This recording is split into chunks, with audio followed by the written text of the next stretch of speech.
I know why you're here. I can see it in the way you're holding your breath, or the way your eyes keep darting, even in the dark. You've had a long day, haven't you? Not just a busy day, but a noisy one.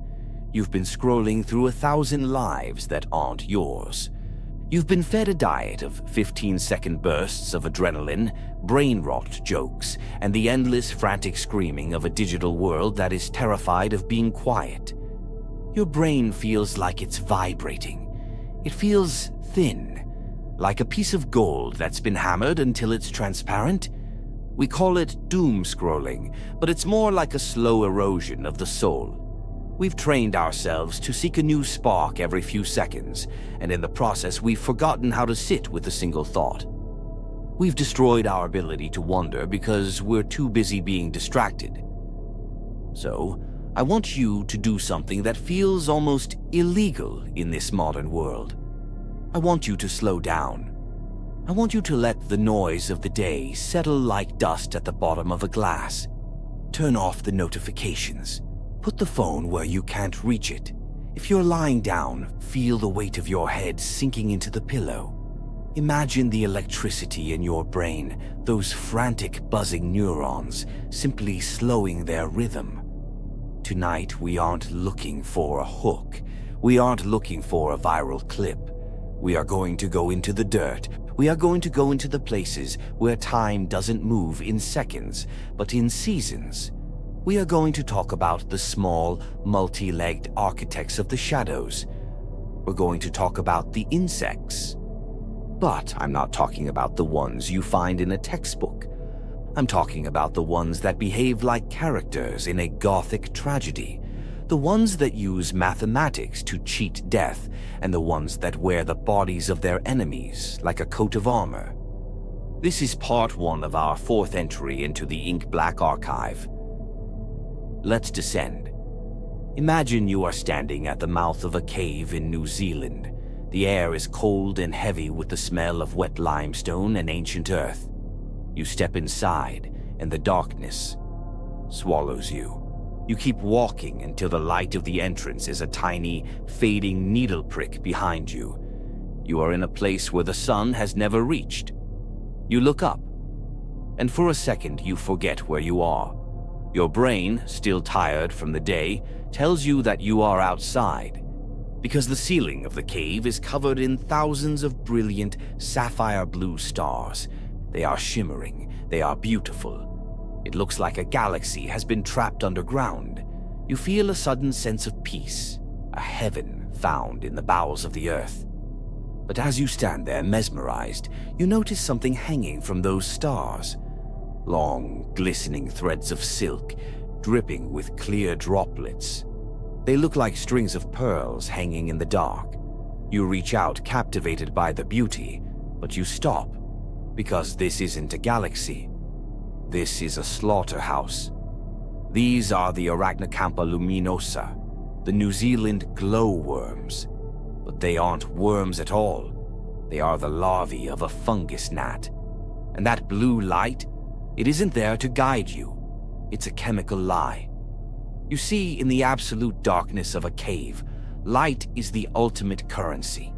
To a small, panicked moth or a fly that has wandered into the deep, that blue glow looks like the way out. It looks like the sky. It looks like freedom. They fly toward it with everything they have, desperate to escape the dark. And that is exactly what the glowworm wants. The gnat has spent months in this larval stage hanging from the ceiling. It secretes dozens of silk lines coated in a toxic, sticky mucus. When the moth reaches for the star, it becomes entangled in the line. The more it struggles, the more the line vibrates. And then the star begins to move. The glowworm feels the vibration and begins to reel in the line, much like a fisherman pulling a catch from a dark lake. It eats its prey alive, while the other stars around it continue to shine, waiting for the next creature that is looking for a way out. I think about that when I'm scrolling through my feed late at night. How many things do we move toward because they look like light? How many digital stars are we flying toward? only to find ourselves stuck in a web of someone else's making. We live in a world of false heavens. Things that look like salvation, the perfect life on a screen, the perfect body, the perfect career, but they are often just sticky threads designed to keep us vibrating in place while something else feeds on our attention. But the glowworm isn't evil. It's just patient. It understands something we have forgotten, that beauty is a tool, and that in the dark, the one who creates the light is the one who survives. But before we go further into the traps of the deep, I want to take you out of the cave and into the long, hot grass of the African savanna. I want to tell you about a creature that doesn't use light to hide. It uses the dead. This is where things become truly strange. Imagine you are a small ant working your way across a sun-bleached rock. You feel safe. You are part of a colony. You are strong. But then you see a pile of trash moving toward you.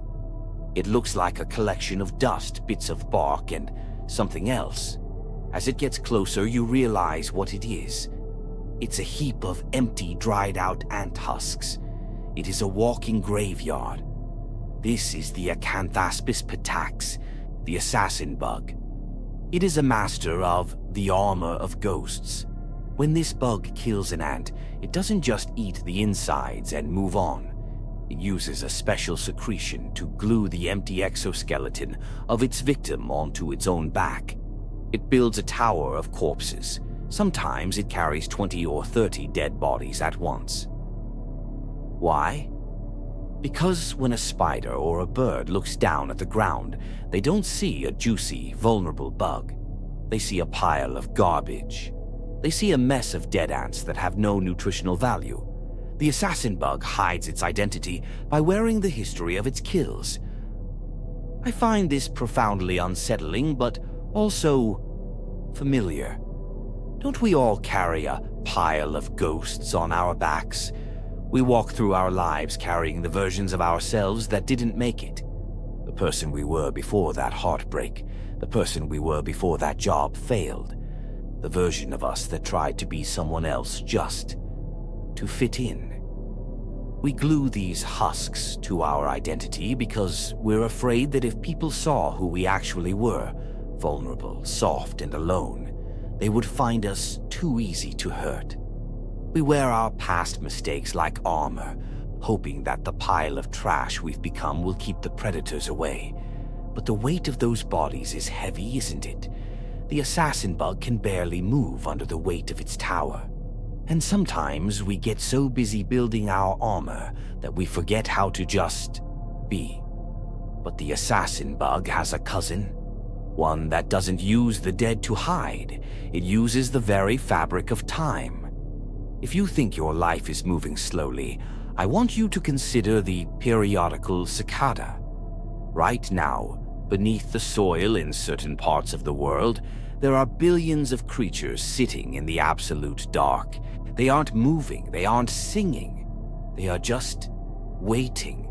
They've been there for years, 10 years, 15 years. And they are waiting for a very specific number. The number 17.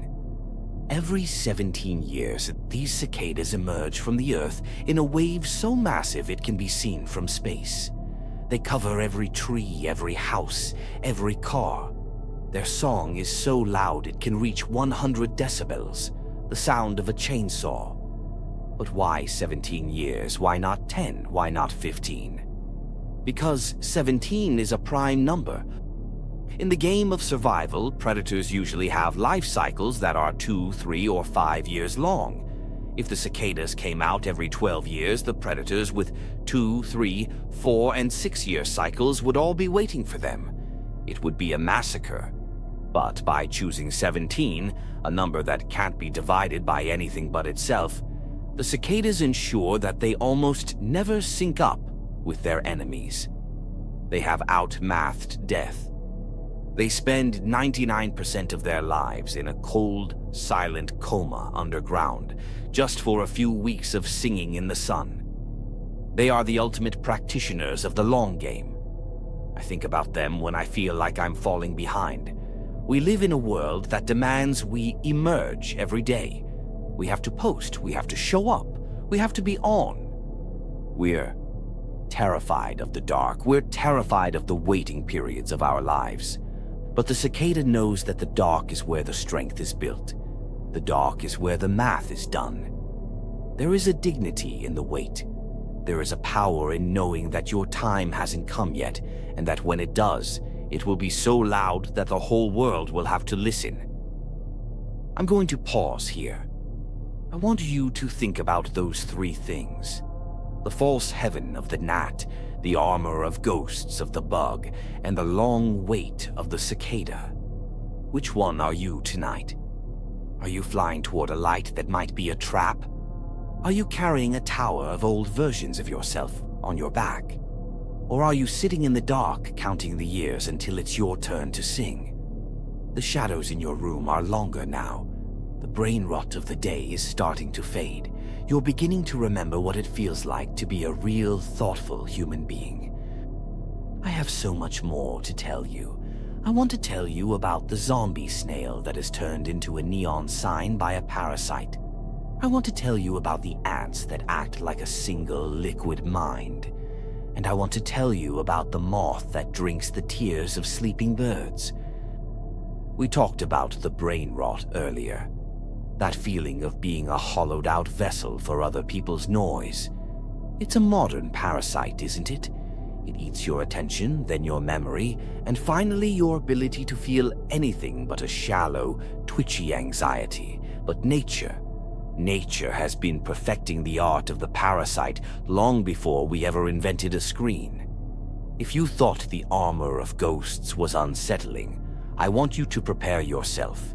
Because we are about to leave the world of camouflage and enter the world of the puppet masters. I want you to imagine you are a snail. You live a simple, slow life in the damp shade of a leaf. You aren't designed for the spotlight. You are built for the shadows, for the cool, wet places where no one looks. But one day you eat something you shouldn't. A tiny, microscopic egg hidden in bird droppings. And your world begins to change. Deep inside your body, a parasite called leucochloridium, the green-banded broodsac, is waking up. It doesn't want to kill you. Not yet. It wants to use you. It travels through your soft tissues until it reaches your eye stalks, and there it begins to pulse. It swells into a massive, throbbing tube of vibrant greens and oranges. To you, it's a heavy, agonizing weight. But to the outside world, your eyes no longer look like eyes. They look like caterpillars. They pulse rhythmically 2 or 3 times a second, a bright neon sign blinking in the dark woods. But here is the part that is truly ink black. Snails are photophobic. They hate the light. Their survival depends on staying in the shade, but the parasite rewires your brain. It takes away your fear of the sun. It forces you, a creature of the damp shadows, to crawl out of the leaves and climb to the very highest, most exposed branch of the tree. You are standing there, your eyes pulsing like a neon open sign, completely visible to every predator in the forest.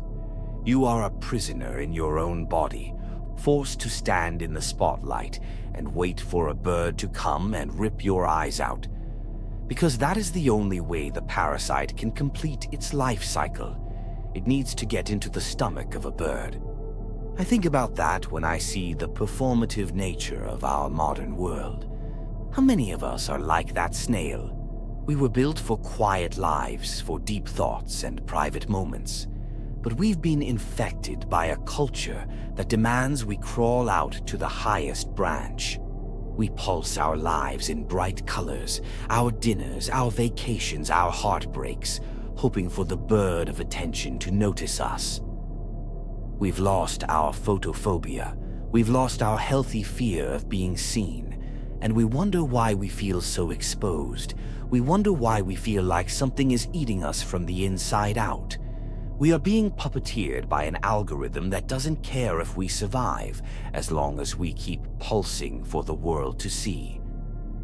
But if the snail is a tragedy of the spotlight, the zombie ant is a tragedy of the death grip.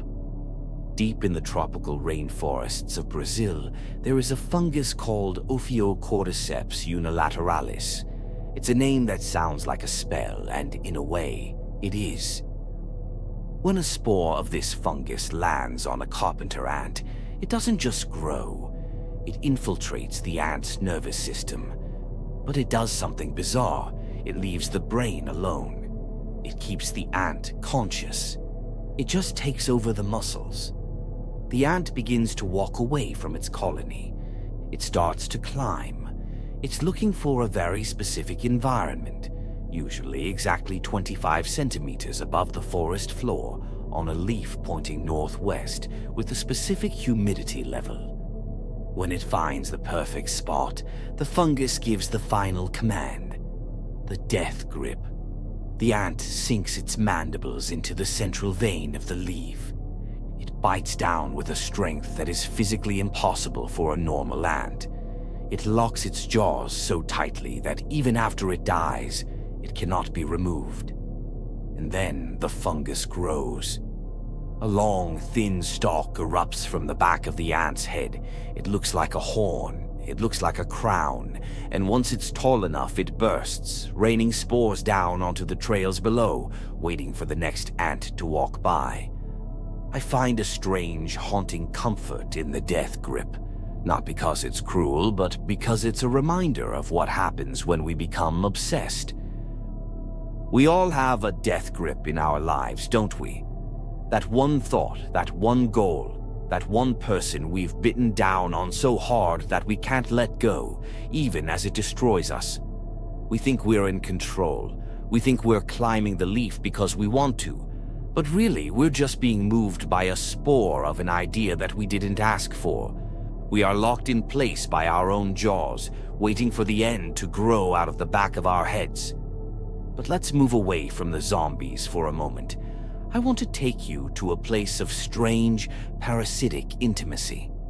I want to tell you about the vampire moth. When we think of moths, we think of soft, dusty wings fluttering around a porch light. We think of creatures that drink nectar and hide in the wool of old coats. But in the forests of Siberia and Southeast Asia, there is a moth called Calyptra. It has a proboscis, a tongue that isn't soft. It's serrated. It's a needle. This moth doesn't look for flowers. It looks for mammals. It looks for cattle, for deer, and sometimes for humans. But it doesn't just want your blood. There is a subspecies that has a much more poetic and terrifying hunger. It drinks tears. Imagine you are a bird sleeping on a branch in the middle of the night. You are vulnerable. You are dreaming. A moth lands softly on your face. You don't wake up because its touch is lighter than a breath. It moves toward your eye.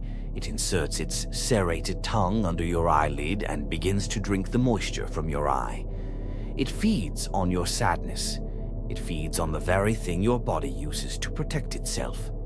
I think about the tear drinkers we meet in our own lives. Those people who only seem to show up when we are at our lowest. The ones who land on us when we're sleeping, when we're vulnerable and feed on our emotions. They don't want to help us, they just want the salt. They want the drama. They want the intimacy of our pain. We've all been the bird, haven't we? Waking up in the morning feeling dry, feeling like something has been taken from us while we were trying to rest. But there is a flip side to this, because if the moth is a thief, there is another insect that is a martyr. I want to tell you about the social spider and the matrophagy. In certain colonies of spiders, the mother doesn't just provide food for her young. She is the food. When the spiderlings are born, the mother begins to break down her own internal organs into a liquid. She regurgitates this nutritional soup for them. But it's not enough. Eventually, the spiderlings become more aggressive. They don't just wait for her to feed them. They begin to swarm her. They bite her. They begin to eat her alive. And the mother, she doesn't fight back.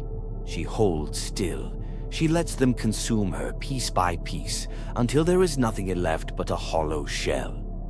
This is her final act of love. She turns her entire existence into fuel for the next generation. It makes the brain rot feel even more hollow, doesn't it? We spend our lives consuming content, consuming likes, consuming the energy of the people around us.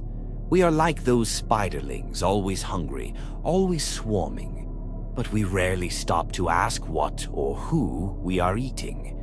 We rarely stop to look at the mother who is being hollowed out so that we can be entertained for another 10 seconds.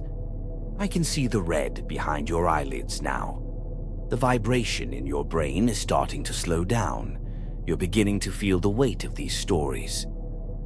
We've talked about the snail on the branch, the ant on the leaf, and the moth in the eye. We've seen how nature uses control, obsession, and sacrifice to keep the machine turning.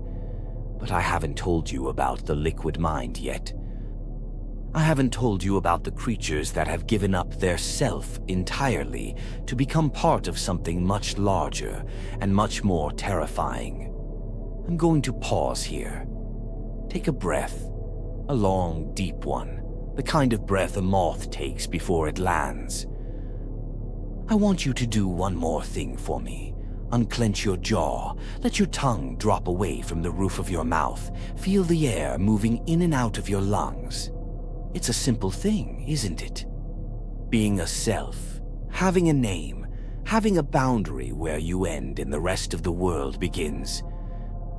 But tonight we are going to look at the creatures that have deleted that boundary. We are going to talk about the liquid mind.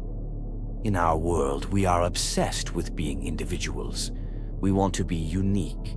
We want to have our own brand, our own voice, our own main character energy.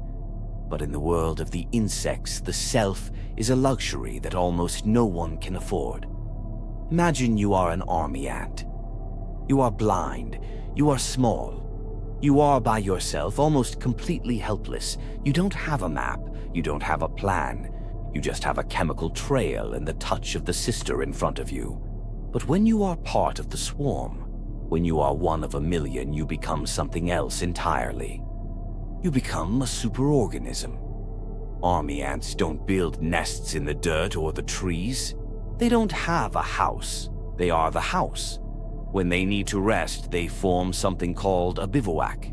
They crawl over each other, interlocking their legs and mandibles, building a living, breathing structure out of their own bodies. They create walls, tunnels, and even temperature-controlled nurseries for the queen, all made of living ants. They are a liquid that has learned how to become a solid. And when they move as a river of teeth. They can create bridges over gaps by simply holding on to each other, letting the rest of the colony walk over their backs. The ants at the bottom of the bridge, the ones being stepped on, don't complain. They don't feel exploited. They don't have a self to protect. They are just a cell in a much larger body. I think about the swarms we join in our digital lives, those moments where a trend or an outrage takes over, and suddenly, we aren't thinking as ourselves anymore. We are just interlocking our legs with the rest of the crowd. We become a bridge for someone else's agenda, letting a million thoughts walk over our backs without ever asking where they are going. We've traded ourself for the safety of the bivouac. We've traded our sight for the chemical trail of the person in front of us. And we wonder why we feel so hollow. It's because a cell doesn't need a soul. Only a self needs a soul. But if the army ant is a river, the honeybee is a furnace. We think of bees as gentle, fuzzy workers, but they have a dark, collective intelligence that is terrifyingly precise. Imagine a giant hornet. The murder hornet enters a beehive. It is a tank. It is built to decapitate bees at a rate of 40 per minute. The bee's stingers can't even penetrate its armor. So what does the collective mind do? They don't run. They don't fight one-on-one. They send out a signal, and in a split second, hundreds of bees swarm the hornet. They don't sting it. They form a ball around it, the heat ball. They begin to vibrate their wing muscles at an incredible frequency. Individually, a bee's vibration is nothing, but together they turn the center of that ball into an oven. They raise the temperature to exactly 117 degrees Fahrenheit, 47.2 degrees Celsius. It is a lethal calculation. The bees can survive up to 118 degrees Fahrenheit. The hornet dies at 115 degrees Fahrenheit. They cook the intruder alive in a prison of their own bodies, using their collective heat as a weapon. They are willing to stand on the very edge of their own death just to ensure the death of the enemy. It's a beautiful, terrifying image of social pressure. We see it in our own world, don't we? When the collective decides someone is an intruder, they don't use logic, they use heat. They swarm. They vibrate with a collective anger until the intruder is cooked alive in the center of the ball. And the bees on the inside, the ones closest to the heat, often die too. They are the collateral damage of the hive's safety. But there is a darker side to the liquid mind, a moment where the collective goes wrong. I want to tell you about the ant mill, the circle of death. Because army ants are blind and rely entirely on the pheromone trails of those in front of them, they are susceptible to a glitch in the system. Sometimes the lead ants lose the trail. They turn back on themselves. They catch the scent of the ants at the back of the line. And the circle begins. The ants begin to follow each other in a perfect, endless loop. They aren't going anywhere. They aren't looking for food. They are just following. Because the mind of the colony says, follow the one in front of you. They will march in that circle for hours, then days. They will march until they die of exhaustion. Thousands of bodies piled up in a spiraling graveyard, still trying to follow a trail that leads to nowhere. I think about the ant mills we build in our own lives, the routines we can't break, the doom-scrolling cycles where we follow the same 3 apps, the same 3 opinions, the same 3 anxieties, over and over again. We aren't going anywhere. We aren't learning anything. We are just following the tail of the person in front of us until our brain rot becomes a total collapse. We are caught in the circle of death, and we're too tired to realize that all we have to do is step out of line. But stepping out of line is the hardest thing for an insect to do, because for them to be out of line is to be dead. I want to tell you about the most individual insect I know, the solitary wasp. Unlike the bees or the ants, the solitary wasp has to do everything herself. She has to hunt, she has to build, she has to protect, and she has a memory that is hauntingly human. Scientists have studied wasps that can recognize individual faces. Not just wasp faces, but each other's faces. They have social hierarchies based on memory. They remember who cheated them. They remember who is strong. They have a self. But there is a price for that self. The solitary wasp lives a life of constant grinding anxiety. She doesn't have a bivouac to hide in. She doesn't have a heat ball to protect her. She is just a tiny thinking dot in a world that wants to eat her. I think that's why we doom scroll. I think that's why we let our brains rot in front of the screen. Because being a self, being an individual with a memory and a face, is exhausting. It's heavy. It's scary to be the only one responsible for your own light. It's much easier to be a cell in the bivouac. It's much easier to be a vibrate in the heat ball. But the archive isn't for the cells. The archive is for the individuals. It's for the people who are brave enough to be solitary wasps in the dark. I'm going to pause here. I want you to feel the space around you. I want you to realize that you are not part of a swarm tonight. You are just you, a person in a room, listening to a voice, thinking your own thoughts. You stepped out of the ant mill. I have one more part of this journey for you. We need to talk about the moth and the moon. We need to talk about why we are so attracted to things that destroy us. And I'm going to tell you the secret of the insect that dreamed of being a human. You're still here. And more importantly, you are still here. The you that was buried under the noise. The you that was drowning in the neon static of the scroll. Can you feel it? That slight cooling in your forehead? That space between your thoughts that hasn't been there all day? We've traveled through the false heavens of the cave, the armor of ghosts in the dirt, and the liquid mind of the hive. We've seen how nature is a master of the mask, the trap, and the collective. But as we reach the final part of our journey tonight, I want to bring it back to the light.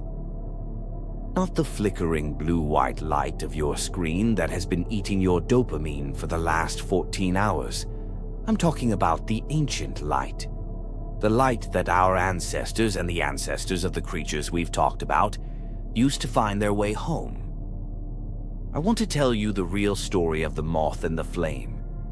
We have a saying in our world, like a moth to a flame. We use it to describe someone who is stupidly attracted to something that will destroy them.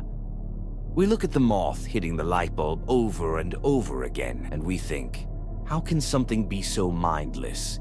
How can it not see that the light is a lie? But scientists have discovered that the moth isn't stupid. It's a tragic navigator. For millions of years, moths have used a technique called transverse orientation. They use the moon, the most distant, steady light source in the night sky, as their compass. Because the moon is so far away, the angle of its light doesn't change as the moth flies. As long as the moth keeps that light at a specific angle to its body, it can fly in a perfectly straight line through the darkest forest. The moth isn't attracted to the moon, it's guided by it. But then humans arrived.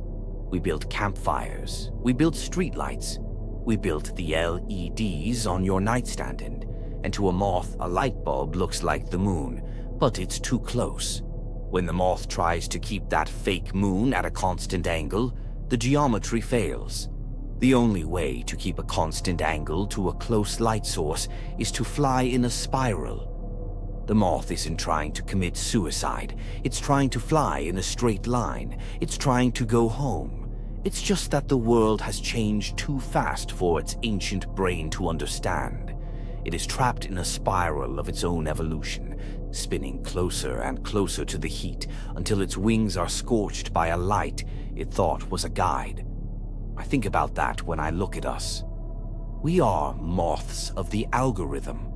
We were evolved for millions of years to seek out social signals, to look for connection, for news, for the light of our tribe. In the ancient world, those signals were rare and valuable. But now, we've built 1 billion fake moons. We've built apps that mimic the social light we crave, but they are too close. They are too intense. When you spend 4 hours doomscrolling, you aren't doing it because you're lazy or stupid. You're doing it because your ancient, beautiful brain is trying to find its way home. You're trying to find a straight line in a world of spirals. But the light you're following is a trap. It's a brain rot candle that burns your attention and leaves you spinning in circles until you're exhausted and hollow. You aren't broken. You're just a navigator in a world of false signals. But here is the part almost nobody talks about. There is an insect that has figured out how to dream its way out of the trap. Scientists recently studied the honeybee's brain during sleep. They found that bees don't just shut down. They exhibit brain waves that look remarkably like REM sleep in humans. And when they wake up, their waggle dance, the way they tell others where the flowers are, is more accurate. They are processing their lives. They are practicing their reality in the dark. I want you to imagine for a moment the dream of a bee. Does it dream of the scent of a lavender field that hasn't bloomed yet? Does it dream of the vibration of the hive? Or does it dream just for a second of being something else, something larger? There is a species of insect called the Brahmin moth. When it spreads its wings, the patterns look exactly, uncannily, like the eyes of a tiger. It's called mimicry, but I like to think of it as a shared memory. It's as if the moth, over millions of years, remembered what it was like to be a predator. It's as if it dreamed of a face so terrifying that it eventually grew that face on its own body. We do the same thing, don't we? We dream of being stronger, of being more peaceful, of being the person who doesn't need the scroll to feel alive. And if we sit in the dark long enough, if we stop the thumping against the light bulb, we can start to grow that face. We can start to become the navigator again. But before we close the archive for tonight, I want to tell you about the last sound. In the world of insects, there is a creature called the snowy tree cricket. It is often called the thermometer cricket because the rate of its chirps is so perfectly synced to the temperature that you can actually calculate the degrees by counting its songs. When it gets cold, when the night truly settles in, the chirps slow down. They become deeper, they become more spaced out, and eventually, when it gets cold enough, the cricket stops. But it doesn't die. It just enters a state of diapause. It pauses its life. It waits for the world to become hospitable again. It doesn't panic because the song has stopped. It doesn't scroll through the silence looking for a new chirp. It just exists in the in-between. I want you to find your in-between tonight. You've spent all day being a social bee in the heat ball. You've spent all day being an assassin bug, carrying the weight of your ghosts. You've spent all day being a moth, spinning around a screen. Now, I want you to be the cricket in the cold. The silence isn't a void, it's a sanctuary. The fact that you aren't producing anything right now, the fact that you aren't reacting to a video or liking a post, doesn't mean you've stopped existing. It means you've finally started. Your brain. It's a beautiful, complex ancient machine. It wasn't made for brain rot. It was made for the stars. It was made to understand the math of the cicada and the dreams of the bee. Don't let the false heavens of the internet take that away from you. I'm going to stay here in the archive. I'm going to keep the folders open for you. We still have so much to talk about. The singing sands of the desert, the lost library under the ice of Antarctica, and the strange rhythmic knocking heard by astronauts in empty space. But that is for a different night. Tonight, your only job is to let the spiral end. Let the fake moon go dark. Imagine your atoms slowing down, just like the cricket song. The night is wide, the earth is deep, and you are finally, truly quiet. I'll be here when the sun comes up, or I'll be here in the next darkness whenever you need to remember who you are. Sleep now, little moth. You found the real moon. The archive is closed. Good night.